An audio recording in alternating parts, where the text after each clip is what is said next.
plataforma sinfronteras.media. Es un gusto estar con ustedes una vez más para compartir nuestros diálogos de esperanza en la construcción del mundo nuevo, el reino de Dios, la vida para todos los pueblos, para el planeta y así vivirmos esta vida de felicidad y de paz que Dios nos llamó a vivir en este mundo. Y estamos celebrando en estos días la Pascua de Resurrección de nuestro querido Papa Francisco, que fue llamado a vivir plenamente su vida en la casa del Padre, esta casa que él tanto trabajó, luchó para reconstruirla con su testimonio de vida, con sus palabras, con su gesto de sencillez, de humildad, de servicio a la vida, a los pueblos, a la naturaleza en esta casa común. Y prácticamente en estos 12 años de pontificado ha sido marcado por un compromiso muy fuerte con la causa de la vida, y creo que en el primer documento que prácticamente marcó todo su pontificado fue la Evangelii Gaudium, la alegría del Evangelio, que dio todas las pautas para reconstruir la casa, como decía San Francisco de Asís. Y en esto también otros documentos, encíclicas que celebramos los 10 años de Laudato Si, también Laudato Deum, y también la querida Amazonia, y con la otra encíclica Fratelli Tutti, que creo que nos ayuda a entrar en este contexto de vida. Entonces tenemos la dicha de tener con nosotros hoy Mauricio, que ha trabajado muchos años y continúa a trabajar en este contexto de reconstruir la casa para que todos tengan vida en vida abundancia, y para compartir con nosotros así esta experiencia vivida con el Papa Francisco en esa reconstrucción de la casa común, vida para todos los pueblos a partir de sus territorios, principalmente con querida Amazonia, y ahí toda la construcción, la organización del SEAMA, de esa Comisión Eclesial Amazónica, que nos ayuda también a crear esta iglesia que tenga esa sensibilidad de vivir este proyecto de vida. Mauricio, ¿cuál es el legado que el Papa Francisco nos ha dejado en todo eso? Muchas gracias, Padre Alcides, y un saludo a todos quienes acompañan Sin Fronteras Media. Es una pregunta difícil porque no solo fue, es un hombre de gestos y de gestos vivos. Incluso su partida como Pascua, su partida en la Pascua es un gesto elocuente de su ser. Pero he estado pensando estos días y a mí me queda esa frase que nos dijo en un contexto muy informal, muy cercano, cuando estábamos preparando el sínodo amazónico, cuando se puso muy serio después de haber estado bromeando como él solía hacer, y nos dijo: no olviden lo más importante, la periferia es el centro. Para mí esa es la clave de su pontificado, porque muchos están hablando su legado, la opción por los pobres, o su legado, la opción por la casa común. Yo creo que este era un hombre de polaridades. Era un hombre que lograba integrar las polaridades y tenía que ver con esto: las periferias como sujetos vivos, presencias de Cristo, pero que iluminan al centro y lo ayudan en su conversión; las periferias como gesto simbólico del Evangelio, como la expresión de lo que también permitió a Jesús mismo abrir perspectiva y abrir camino. En la vida de Jesús son los encuentros con las periferias, aquellos que le abren la perspectiva para identificar el proyecto de reino. Muchas veces mujeres extranjeras o personas consideradas enfermas, indeseables. El hecho de la encarnación mismo para el Papa Francisco al hacer esa lectura del proyecto de Jesús, la encarnación sucede como una expresión viva. Entonces, esa polaridad que da el espacio central a la periferia, no para destronar al centro, para romperlo, para sustituirlo, convirtiéndose en un nuevo centro, sino ayudando a abrir perspectiva. Y ahí dentro cabe toda la mirada de la sinodalidad, que creo que es como otra de las claves de su pontificado. La sinodalidad no como un fin, sino como un medio, y la ecología integral. Entonces yo diría las polaridades en perspectiva de la periferia que transforma al centro, dando lugar a los sujetos prioritarios, aquellos considerados indeseables, como proceso de evangelio. Y en ese dinamismo de doble vía, la sinodalidad como el único modo, no un fin, como el modo de ser iglesia, y la ecología integral como la categoría más importante, más profética, más significativa para la iglesia y para el mundo. Y creo que es importante en esto, ¿no?, subrayar también que en todo este proyecto pastoral de reconstrucción con esta profecía, ¿no?, a partir de la ecología, el centro es la persona, ¿no?, no tanto las estructuras. Y creo que esto marcó, ¿no?, sus gestos, su actitud de cercanía con la gente, ¿no? Y tengo muy presente cuando iniciábamos el sínodo amazónico, cómo su actitud después de la misa de apertura. Mm. Iniciábamos en esa sala sinodal. Además que era muy bello porque aunque los medios con todas estas narrativas, aquellos medios que querían hacer daño al proceso, usando la imagen de la Pachamama, que era Sí. realmente una artesanía de una mujer Sí. embarazada con un gesto hermoso de la vida nueva, esa figura de la mujer embarazada estaba debajo de Francisco durante todo el sínodo, junto con todos los profetas y mártires de la Amazonía, una canoa y una red. Pero algo que me llamó en este gesto de la persona, eh, él inició el sínodo diciendo estoy muy triste y Mm. estoy molesto, me parece que dijo incluso esto, porque escuché comentarios burlones en los pasillos. Uno esperaba que iba a ser la apertura del sínodo, que también lo hizo con Mm. toda su mirada pastoral, con toda la perspectiva teológica y de la ecología integral. No, comenzó reconociendo cómo le había dolido en el corazón que esa estructura era incapaz de reconocer los rostros vivos de esta presencia de la iglesia y de esta presencia de Jesús. Y dijo, me duele haber escuchado esos comentarios burlones de este hombre con su vestimenta de gala indígena, con su corona de plumas y con esta actitud de presentar una ofrenda y que hubo gente que se burlaba y decía, yo me pregunto, ¿qué nos diferencia a nosotros con nuestros tricornios y todas nuestras cosas en nuestros dicasterios y congregaciones? Para mí eso expresaba mucho la capacidad de Francisco otra vez. En el centro la persona, la sensibilidad de ese sujeto, reafirmar el rostro, pero ahí mismo hacer una reflexión discernida sobre la necesidad de cambio estructural.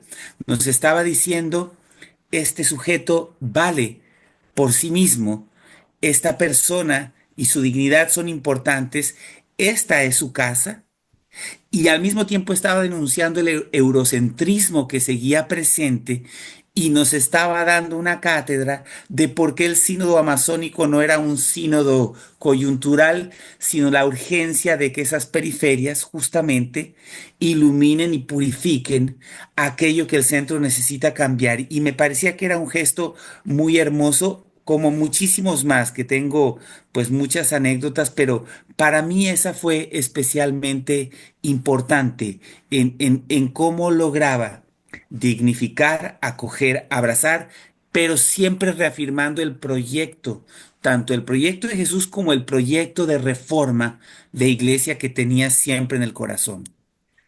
Sí, es que es muy hermoso, ¿no?, los gestos que él eh, de cercanía a esta realidad, porque también creo que lo que marcó mucho su pontificado, a partir de esa cercanía, las actitudes de misericordia, de también reconocer que no es que tiene toda la verdad, pero es un camino, un proceso que se lleva adelante y a partir de ahí una propuesta para toda la iglesia en la construcción del reino, ¿no? A partir de la periferia hacia el mundo, principalmente a partir de dentro de la iglesia misma, ¿no? Que necesita ese proceso de conversión, ¿eh?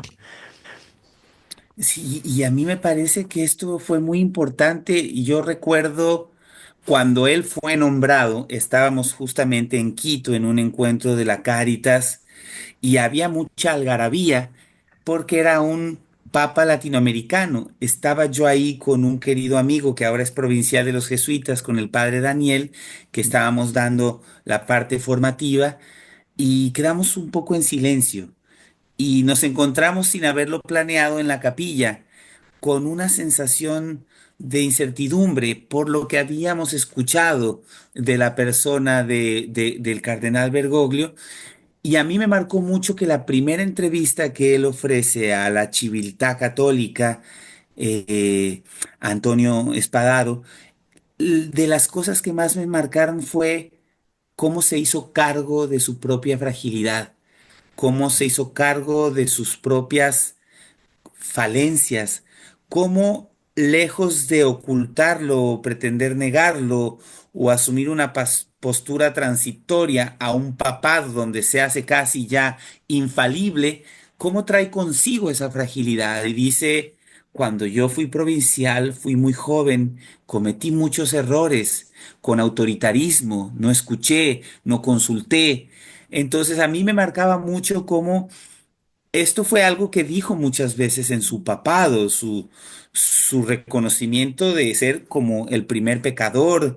Yo creo que no era un tema tampoco de gestos. Cuando es nombrado el cardenal Humes, contaba de manera muy simpática que enseguida rompió el protocolo y no es porque quería romper el protocolo, sino que era su reconocer la fragilidad y la necesidad de expresarlo de otro modo. Por ejemplo, cuando le querían poner ese trono, decía el cardenal Humes, al momento del saludo de los cardenales, lo rechazó. Cuando, cuando tenía, me parece que ir él por delante de toda la procesión y decide cambiar, llama a sus dos amigos cercanos, al cardenal Humes, que le había dicho no te olvides de los pobres, y ahí le viene el nombre. No acepta todos estos elementos también ornamentales. No era una fachada, era su reconocimiento de una humanidad que expresaba la manera en que quería ser también pontífice y a lo largo de todo su pontificado pudimos ver su reconocimiento y yo puedo también decirlo y eso a mí me hace más sentido. Si lo hacemos acerca del Papa como centro, habremos incomprendido al Papa. En su fragilidad, lo que él también nos permitía era ver más allá. Él decía, yo quisiera que los cambios que se están planteando para la iglesia sean irreversibles. Yo me pregunto si son irreversibles. Yo creo que no llegó a ello lamentablemente, pero hermosamente es un gesto también, no dependía de él, es la iglesia que le acompaña y que debe seguir adelante. Entonces, finalmente, para decir, me parece que la consistencia de su papado tenía que ver con incorporar otra vez su propia periferia en su dimensión de reconocerse en el centro de manera transitoria y poniendo en el centro solo quien se reconoce frágil dice, este no es mi proyecto. Era el proyecto del Concilio Vaticano II, Bueno. era el proyecto del discernimiento sinodal, era el proyecto de sanar un mundo roto y finalmente era el proyecto de poner semillas que muchas no darán fruto, no dieron fruto, y muchas que sí, pero que cosecharán otros mucho más adelante.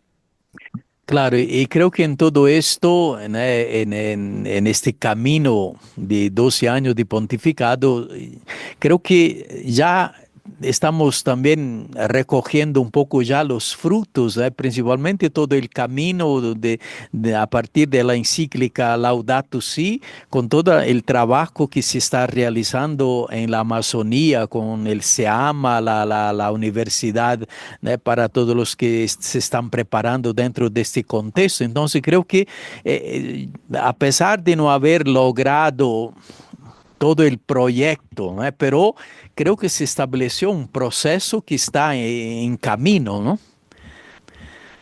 Y Padre Alcides, es que para mí esto tiene que ver con nuestra fe.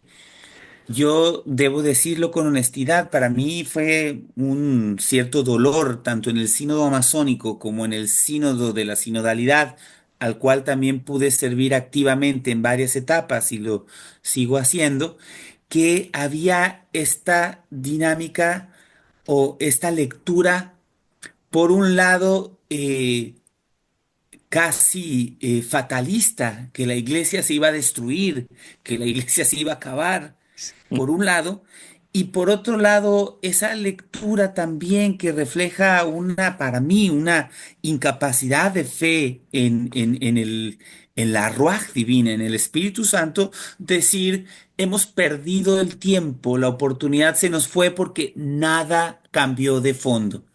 ¿Qué veo yo aquí? El Papa Francisco, en esta capacidad de habitar las tensiones, de habitar las polaridades, logró regalarnos una perspectiva de continuidad del Kairos, el Kairos de Dios como tiempo propicio, como proceso de revelación del Espíritu, que no depende de un sujeto, de un proyecto de iglesia temporal o de una coyuntura, sino que ahí es donde yo veo Papa Francisco abrazaba todo lo que venía del Concilio Vaticano II en clave de Kairos y puso su vida, su alma, su palabra y su acción para empujar adelante el proyecto, pero él no lo podía concluir. Si él lo hubiera concluido, se hubiera convertido el proyecto personal de una persona y no la función del pontífice, del que hace del puente entre esa posibilidad de reino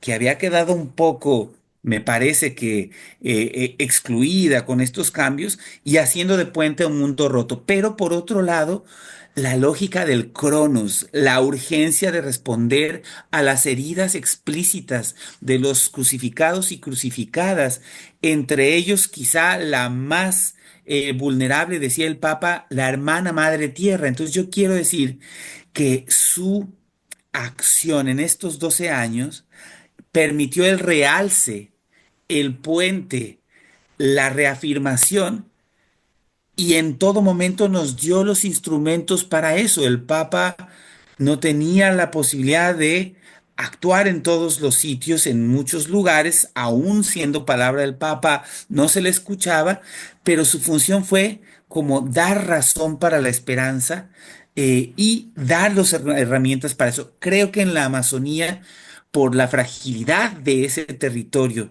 por la belleza amenazada, por todo lo que significa esa iglesia militante de periferia, tuvo mucho más acogida y sentido porque no había otra vía. No hay otra vía para la Amazonía. O se responde de manera consistente para defender la vida y el proyecto de reino en esta visión intercultural, o el mundo habrá fracasado, como ya decía también el Papa Francisco. Entonces, finalmente quiero decir, todo este movimiento de la red eclesial panamazónica que fue muy fuertemente impulsada por el Papa y que, a decir de personas como el cardenal Czerny, es la mejor expresión viva de lo que significa la ecología integral y la Laudato Si, habiendo muchas otras, pero en el sentido integrador, toda la conferencia eclesial de la Amazonía, el programa universitario amazónico, el rito amazónico, la red educativa intercultural bilingüe de la Amazonía, no es que el Papa las configuró, es que la Iglesia Pueblo de Dios que peregrina en la Amazonía y los pueblos ya venían expresando un grito y el Papa hizo de puente y nos devolvió el instrumento con el que seguiremos trabajando, estoy convencido, por décadas, porque esta es la dimensión de Kairos, sin perder de vista las graves urgencias del Cronos en nuestro tiempo.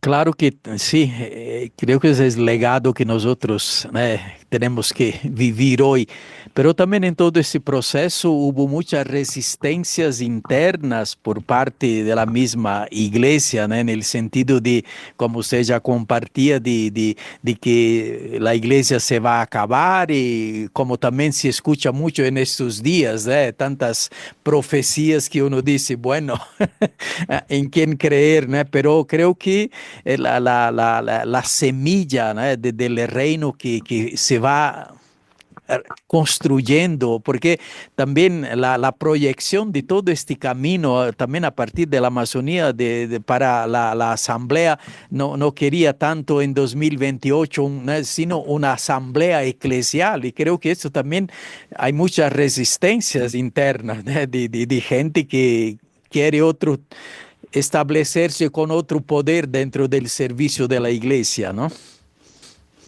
Sí, sí, sí, ciertamente. Y yo creo que el Papa enfrentó dos grandes enfermedades, y no me refiero a estas que vivió en los últimos días, enfermedades estructurales de la Iglesia. Una esclerosis tipo farisaica, de cerrazón, de endurecimiento, de defensa de la doctrina como si la doctrina fuera el fin y no el proyecto de reino, y una esclerosis que vivimos, todos los que estaban diciendo, están destruyendo la iglesia, van a destruir la iglesia.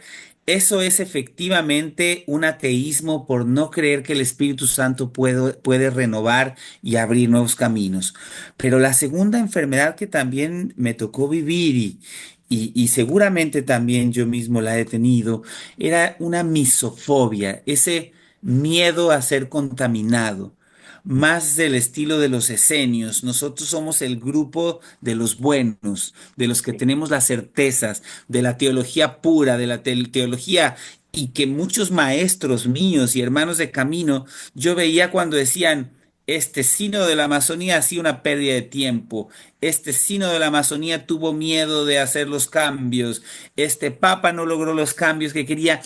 Para mí también se convierte en un ateísmo en la práctica, porque el proyecto de Dios lo defino yo con mi ideología y yo lo determino. Entonces, el Papa logró navegar en medio de estas enfermedades entendiendo polaridades que permiten la novedad. Esta idea del desborde del espíritu tiene mucho que ver con las polaridades, otra vez la periferia y el centro, pero ¿qué sí nos dio? Y ya lo decías tú, padre Alcides, el sínodo amazónico para él fue un laboratorio.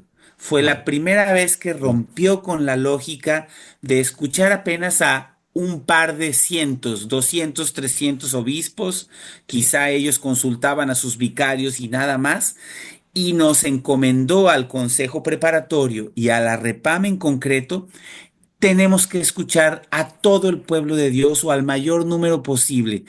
Ese llegar a 87,000 personas es porque ya existía una plataforma de red, pero porque esta territorialidad amazónica gritaba de dolor y de esperanza por participar. Entonces, ese fue como un elemento. Empezó a romper la lógica de la participación, aunque todavía no hubo el voto igualitario para mujeres, varones, laicas y laicos, religiosos, religiosas, pero también recordar que ese proceso luego permitió una asamblea eclesial en América Latina, en el CELAM, la primera de su tipo, que dio continuidad a la escucha ampliada, que incorporó la conversación en el espíritu como una metodología que nos acerca y que nos iguala. Y como lo has dicho también, Padre Alcides, es en el sínodo de la sinodalidad hubo una convergencia de esto y me parece que uno de sus regalos más hermosos y no se le ha dado el peso suficiente es es la Asamblea Eclesial de 2028. Nos está dejando esta dimensión kairótica presente de un kairos que está ahí. Nos está dejando el instrumento para garantizar esta consistencia. Y lo más bello de esto es, ya no depende de él, sino lo deja en nuestras manos y de ese camino que hacemos con Jesús o no hacemos para seguir adelante. Claro, sí, como se dice, las bases están puestas, ¿eh? Ahora es permitir que el Espíritu actúe en nosotros para llevar adelante, frente también a lo que puede venir, que estamos así, ¿no? En stand-by, ¿no? Como se dice, ¿no? A ver lo que va a pasar, ¿no? Porque las fuerzas centrífugas de la jerarquía está trabajando, como se dice, ¿no? Entonces, ojalá el Espíritu Santo esté despierto en estos días, ¿no? Para no, para que no sea manipulado por tantas corrientes que hay, ¿no? Pero sí, lo que me llama mucho la atención es también que esta fidelidad del Papa Francisco hasta el último momento y también su manera de cómo preparó todo este proceso de su funeral, de su, ¿no? Esto me deja un legado así tan profundo, ¿no? De una persona que estaba plenamente convencida de que era el Espíritu que lo llevaba, que lo guiaba, que lo ayudaba a ser un tipo de presencia de Dios que crea esta sintonía, ¿no? Con el Espíritu que actúa, ¿no? Para mí esto es fundamental, ¿no? Sí, sí, qué fuerte mensaje también, una fidelidad profundísima, pero también una, yo diría, una necedad apostólica. Sí, Era un ímpetu que se podía percibir en los momentos de mayor también, yo diría como convulsión. Él lograba, y aquí está la clave del desborde del espíritu, lo que expresa esa fidelidad evangélica, o en nuestros términos más mundanos, una necedad que considero apostólica, era esta confianza de el desborde del espíritu. En el sínodo amazónico decía, lo voy a decir con unas palabras como más bien muy del diario vivir, pero más o menos decía eso. Está muy, muy bonito lo que decimos de la Amazonía. Son puros diagnósticos, no sirven. No lo claro, dijo así, lo dijo de una manera como mucho más bella, pero los diagnósticos no nos sirven, ya sabemos lo que pasa a la Amazonía, lo que le duele, pero con estos parchecitos, remiendos, no cambiamos nada. Se claro. necesita la fidelidad en clave de cómo opera el Espíritu Santo. Por desborde, decía, el Espíritu Santo libera los conflictos por desborde. O sea, nos estaba empujando en su fidelidad necia o en su necedad apostólica evangélica, nos estaba diciendo los signos de los tiempos, el proyecto de Jesús, lo que está en juego para este mundo y el proyecto de reino no da para medias tintas. Y yo creo que nos quedamos cortos muchas veces, Sí, pero también por otro lado, me parece que este fue un hombre y es un hombre, porque lo siento presente, un sembrador que sí. confiaba.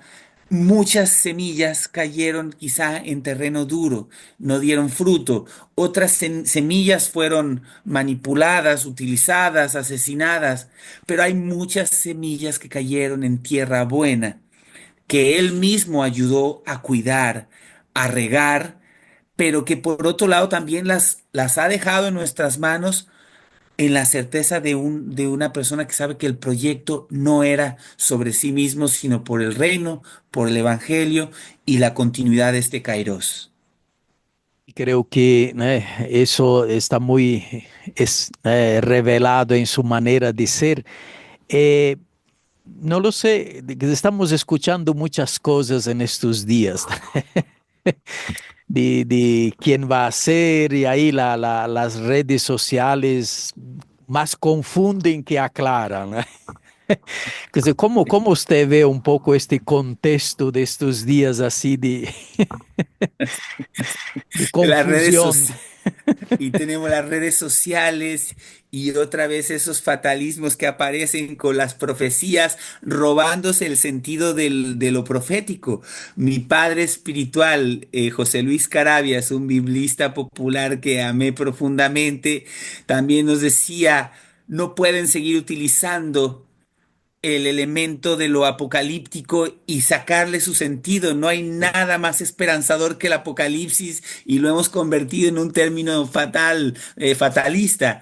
O la película Cónclave que entró sí, justamente con intenciones ahí de eh, coyuntura. Entonces, ¿qué puedo decir yo? Bueno, a mí me da mucha esperanza saber que es este dicho cotidiano en el Vaticano que el que entra papa sale cardenal. sí, Entonces, a mí eso me gusta mucho, me da esperanza, porque veo ya las planillas, los listados, y si vamos a la ocasión anterior con el Papa Francisco, esto se confirmó. Entonces, yo tengo mucha esperanza en la fuerza tenaz del testimonio de Francisco, que estará caminando entre esos pasillos en la Capilla claro, Sixtina, y sobre todo en el Espíritu Santo, de que no serán aquellos, porque también es evidente, si al sínodo amazónico lo intentaron manipular con esas narrativas, el problema no era la Pachamama, nunca lo fue. Porque estábamos incluso celebrando en el sínodo sí, amazónico en templos que habían sido templos paganos y que ahora eran católicos, con claro, ornamentos de nuestros propios sacerdotes que son ornamentos paganos que se hicieron sí, católicos, sí, celebrando fechas. Entonces, yo lo que estoy percibiendo es que este es como el ataque de los que quieren ostentar el poder y reafirmar su visión ideológica en el mundo, muy contraria seguramente a la del Papa Francisco, es muy poderoso, sí, pero no tengo la esperanza, la confianza y por las experiencias pasadas no funcionan en estos entornos. Yo creo, y si somos también muy realistas, el Papa Francisco nombró a la gran mayoría de quienes están ahí. No sí, los nombró pensando a que fueran a su imagen y semejanza, los no, nombró pensando en la realidad de ujú, esos lugares donde servían, los pensó pensando en la realidad del mundo. Yo creo que lo que va a prevalecer es eso, no el proyecto Francisco, porque a mí también me parece que la continuidad con el proyecto de reino es continuidad con el Concilio Vaticano II sí, y con mucho del magisterio de Francisco, pero no con la persona. Si lo convertimos claro, pro Francisco, anti Francisco, la cosa saldrá mal. Yo no creo que eso suceda. Creo que será el perfil de los que están ahí, que Francisco lo discernió seguramente muy bien, es un perfil de personas que se saben condoler y conmover con la realidad del mundo, que vienen de sitios encarnados, con sensibilidad también capaz de discernir y que son capaces de desplazarse de esta lucha de pro Francisco y anti Francisco. Yo creo que eso es lo que nos da más certezas, Padre Alcides, porque lo que dicen los medios, los que hacen los cálculos de las apuestas, los que quieren plantear, están en esa postura de las polaridades sí, en conflicto. El claro. Papa fue un Papa del desborde, dejó un legado de desborde y el perfil de los cardenales que entrarán, la mayoría que él nombró, son cardenales con perspectiva de desborde y creo que esa es la esperanza que yo tengo. Muy bien, Mauricio, gracias por compartir con nosotros toda esta experiencia vivida, ¿no? En donde el espíritu actúa en los sujetos del proceso, ¿no? Para reconstruir la casa, la vida, el reino, ¿no? Concluyendo un poco este nuestro diálogo, unas palabritas así de esperanza para nuestros seguidores, de sí, que creemos que es la acción del Espíritu que está guiando este proceso para que el pueblo de Dios pueda participar plenamente de la construcción del reino. Y quizás también permítanme con una anécdota que fue un encuentro muy bello con el cardenal Humes, el cardenal Barreto y mi persona con el Papa. Un encuentro de mucha fraternidad, era la preparación del sínodo amazónico y al final de la sesión ya nos íbamos a poner de pie y un poco con ese ímpetu de laico impertinente, yo dije, pero esperen un momento, no nos podemos ir de aquí sin hacer una oración y teniendo aquí al Papa, pedirle que pueda Ajá. bendecirnos y que bendiga este proceso. Y para mí fue un regalo, pero era muy el estilo del Papa y lo siento como algo profético. Me dijo, tú dirige la oración. Y para mí fue muy natural en un espacio de sentir la iglesia viva independientemente de la jerarquía, pues hacer un pedido agradecido por lo que estábamos viviendo juntos y juntas, por los pueblos de la Amazonía, traerlos al corazón, por el Papa que estaba ahí enfrente. Pero, ¿por qué quería comentar esto? Porque esto es lo que nos dejó el Papa Francisco. Nos está, bueno, la palabra que ahora se usa, empoderando, nos está Sí, devolviendo la responsabilidad porque confía en nosotros y porque cree que la iglesia no está centrada en el Papa. Incluso en ese sí, momento, como informal fraterno, la oración no le pertenece al jerarca, sino la devuelve al al- pueblo de Dios. Y sí, el pueblo de Dios tiene la responsabilidad de asumirlo. Yo estoy lleno de razones para la esperanza porque hay semillas profundas, muchísimas que dejó el Papa Francisco, que no fueron acerca de sí mismos, sino que vienen del Concilio Vaticano II y que nos toca a nosotros ahora preguntarnos si somos capaces de cuidarlas, de regarlas, sabiendo que muchas de ellas en esta lógica de Kairos no las vamos a cosechar. Mi última palabra, esa es la esperanza del que cree en el reino. El que siembra semillas que darán árboles y frutos, bajo cuya sombra y cuyos frutos nunca se sentará y nunca comerá, sino que estarán proyectados para las siguientes generaciones y para el futuro del proyecto de Dios. En eso la esperanza. muchísimas gracias, Mauricio, y creo que esto nos ayuda en este momento que estamos viviendo de discernimiento, de escucha del Espíritu y estar abiertos a continuar este proceso donde nosotros somos sujetos, que no está en la figura del Papa. El Papa es el que nos indica la dirección, el camino, pero el ejecutar el proceso toca a nosotros, y de creer que sí, el Espíritu nos lleva más allá del horizonte que estamos vislumbrando en estos días, para que así todos tengan vida y vida en abundancia. Y así nos quedamos en esta expectativa de que lo que va a pasar en estos días para poder así continuar a trabajar por el reino de la vida. Muchísimas gracias. Gracias, Padre Alcides, que así sea.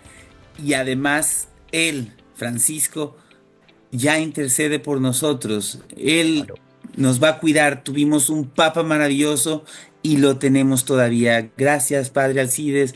Gracias a Sin Fronteras Media, a Alex y a todos quienes trabajan todos los días en su misión tan hermosa. Muchas gracias y un abrazo. Gracias a todos nuestros seguidores de la plataforma Sin Fronteras. Creo que estamos todos invitados a sumar fuerzas de nuestra participación en este proceso para la construcción del reino de la vida. Muchísimas gracias a todos.